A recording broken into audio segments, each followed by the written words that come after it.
Hello friends, what is the correct option in this question? Question बहुत ही यहाँ पर complicated form में लिखा गया है कि 5 into 4 into 3 whole divide by 2 जैसा कि यहाँ पर हम इसके ऑप्शंस को देख रहे हैं। अगर मान लो कि ये नंबर्स यहाँ पर जो दी गई हैं, अगर हम इसको 2 से 2 टू जा 4 करते हैं तो 5 टू जा यहाँ पर 10 इंटू 3 ये 30 आंसर पहला वाला दिया गया है। लेकिन क्या है 30 आंसर करेक्ट है? अगर ये सब क्वेश्चन हमें सॉल्व करना है तो इसको कैसे सॉल्व किया जाए? तो सबसे पहले मैं यहाँ पर एक दिखाता हूँ कि ट्रिक क्या है। जैसे हमने यहाँ पर लिया a डिवाइड बाई ए, तो a डिवाइड बाई ए का आंसर होता है 1। a डिवाइड बाई ए को हम क्या लिखते हैं? 1। क्यों ऐसा लिखते हैं? क्योंकि यहाँ पर 1 आता कैसे है? a into 1 divide by A into 1। अब ये a से a को कट कर देते हैं, डिवाइड हो गया, लेकिन 1 डिवाइड बाई 1 ये होता है 1। दूसरी ये चीज होती है कि जब हम इसको डिवाइड करना चालू करते हैं, जैसे a अपॉन ए, हमने a डिवाइड बाई ए लिया, तो इनका पावर क्या है? 1 1, दोनों का इंडेक्स क्या है? 1। तो ये इंडेक्स के जो हम फार्मूले हमारे पास होते हैं, a raise to m upon a to the power n, ये जो फार्मूला है a to the power m minus n। तो जब इसको हम यहाँ पर लेते हैं तो a रेज टू 1 माइनस 1, ये क्या दिखाता है? a to the power 0, a to the power 0 दिखाता है। और a डिवाइड बाई ए हमने डिवाइड करके यहाँ पर देखा है कि इसका जो आंसर है ये क्या है? 1 है।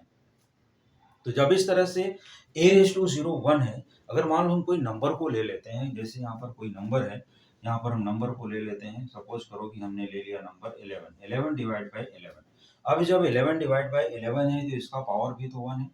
तो इस तरह से अगर हम इंडाइसिस रूल को यहाँ पर फॉलो कर दें तो ये क्या होगा? 11 रेज टू 1 माइनस 1 मीन्स यहाँ पर भी हमें मिल रहा है 11 रेज टू 0, जिसकी वैल्यू 1 होगी, बिकॉज 11 अपॉन 11, ये जो 11 अपॉन 11 है ये 1 होता है।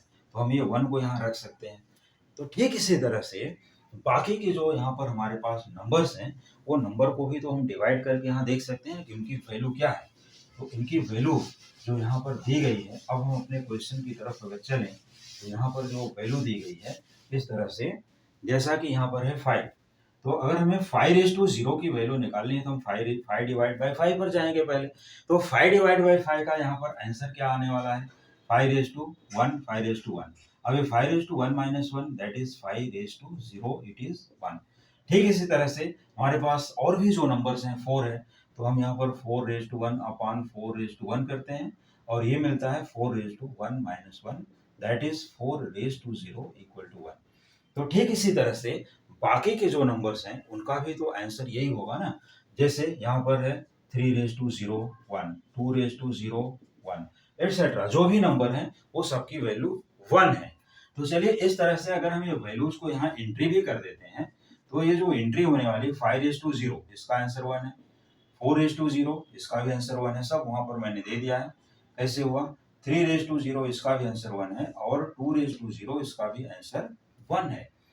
तो अगर हम इन सबको मल्टीप्लाई भी करते हैं तो 1 अपॉन 1 और इसका भी आंसर 1 है। लेकिन 1 हमारे ऑप्शन में नहीं है, 1 इज नॉट इन ऑप्शन। तो इसका मीनिंग ये है कि यहाँ पर क्या 30 को 1 लिख सकते हैं? नहीं। 0 raise to 2, 0 raise to 2, 0 into 0 that is 0, इसको भी हम 1 नहीं लिख सकते।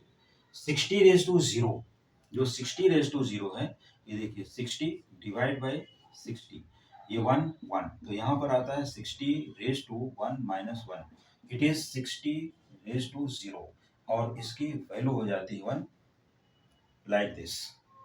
तो ये 60 रेज टू 0 का आंसर 1 है, यहाँ पर क्या है? 1 आएगा। इसका मतलब है कि ऑप्शन सी करेक्ट है। ऑप्शन सी क्या है यहाँ पर? करेक्ट है। तो इस तरह से इसके फाइनल आंसर को निकालने के लिए और पूरा एक्सप्लेनेशन समझने के लिए यहाँ पर समझें और देखें, और ठीक इसी तरह के और भी बहुत से इंटरेस्टिंग क्वेश्चन को देखने के लिए देखते रहिए कमिंग वीडियोस। मिलते हैं अगले वीडियो में।